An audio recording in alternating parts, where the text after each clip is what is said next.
Chapter 22, Test Review. Question number 1A. Smith Company is preparing a cash budget for June. The company has $10,400 cash at the beginning of June and anticipates $31,600 in cash receipts.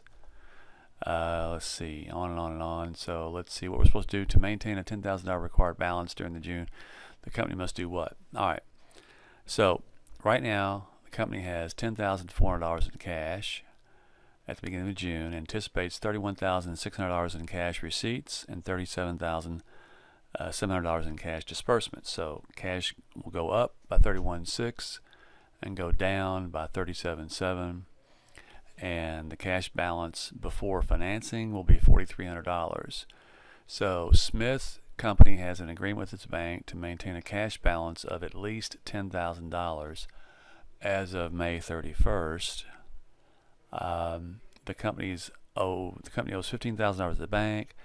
To maintain the $10,000 required balance during June, the company must do what? Well, here's what their balance looks like before they borrow anything, and they need $10,000 minimum. So it looks like they need to borrow the difference between the $4,300 that's left after all this and the $10,000 balance they're supposed to have, which would be $5,700. 2A. Smith Company has the following information from its sales account and sales budget.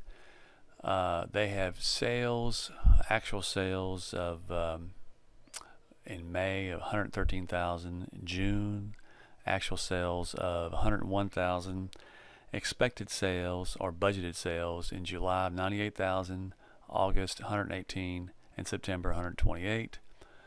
The cash sales are normally 20% of total sales. Okay, so these are total sales, and cash sales are 20% of those pieces, those numbers. And all credit sales, so if 20% are cash sales, then 80% must be credit sales. And all credit sales are expected to be collected in the month following the date of sale. The total amount of cash expected to be received from customers in September would be what? Okay, here's the way this would work. All we care about is cash expected to be received from customers in September. If you have May sales, you're going to collect 20% of those in May.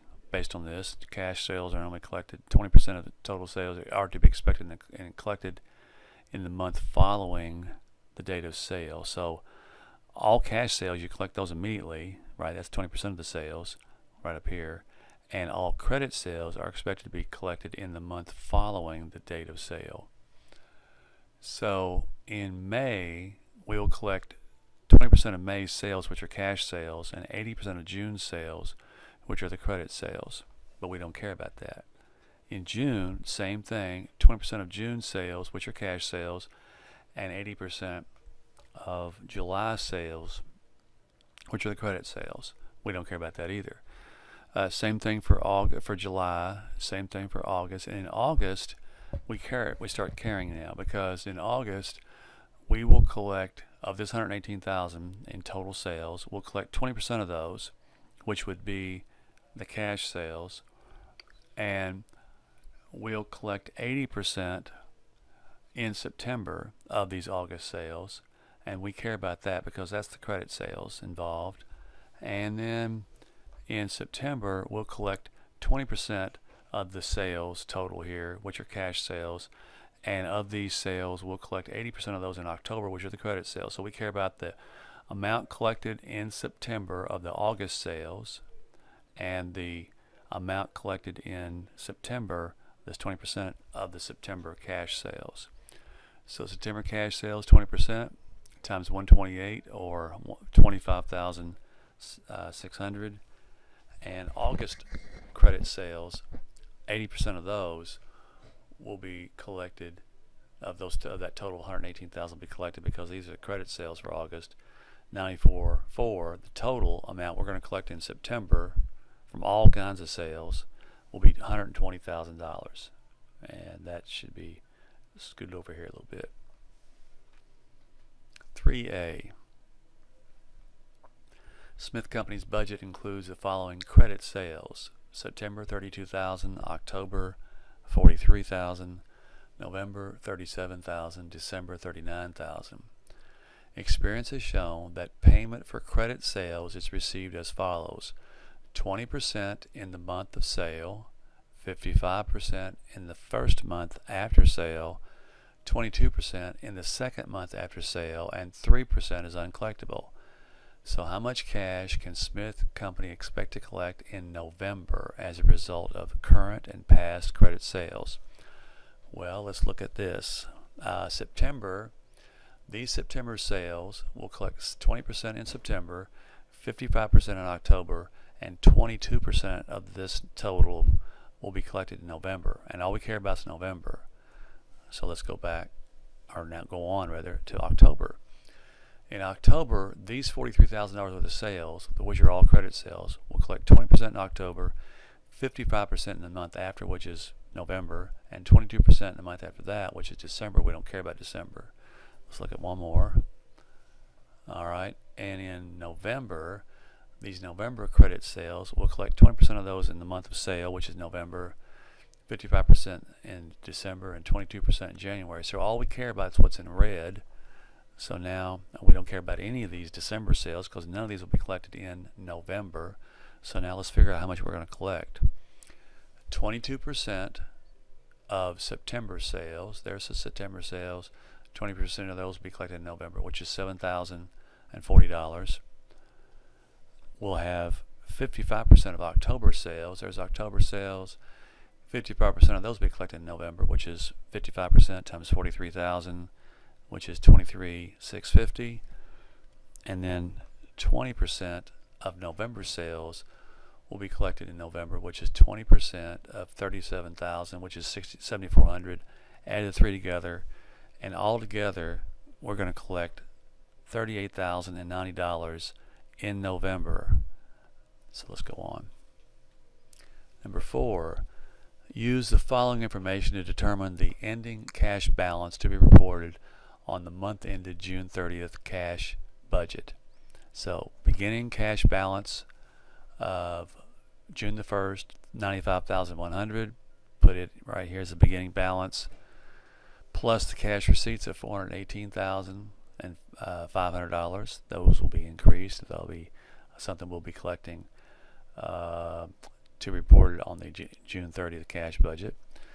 And then we'll have minus cash purchases of $273,500. That's something that will be deducted from this budget. And then we have next budgeted cash disbursements for salaries, $96,100. That'll also be deduction. Then other budgeted expenses, $58,100. That'll also be deducted. And then cash repayment of bank loan, which would be $33,100. That'll also be deducted. And then budgeted depreciation expense of $35,100. The depreciation is the only expense on here that's not considered a cash expense, so we don't really do anything at all with this. So we'll combine all these pieces together to come up with the ending cash balance to be reported on the ended June 30th cash budget, which would be again, no depreciation on cash budget. It'll be ending balance of $52,800 when you piece all those pieces together. Number 5. Smith sells a product for $800. Unit sales for May were 800, and a 2% growth rate in unit sales is forecasted for each month. Compute the total sales to be reported on the sales budget for the month ended June 30th. So we've got budget sales units 800, which would be the May, and then we expect sales to go up another 2% each month. So the if May sales are 800, then June sales, budgeted sales, should be 2% higher, which would be 116 units. And once we've got the budgeted sales for in units for June, then we can multiply that times $800 and find out how many budgeted dollars that'll be, which will be in this case 816 times $800 per unit, or budgeted sales for June 30th, or month of June, should be $652,800. And then last but not least, the results of a national poll say that some people, which make up 54% of the poll, would rather be the other people, which makes up 46% of the poll. And you can see that the conclusion is that survey shows that 54% of some people would rather be 46% of the other people.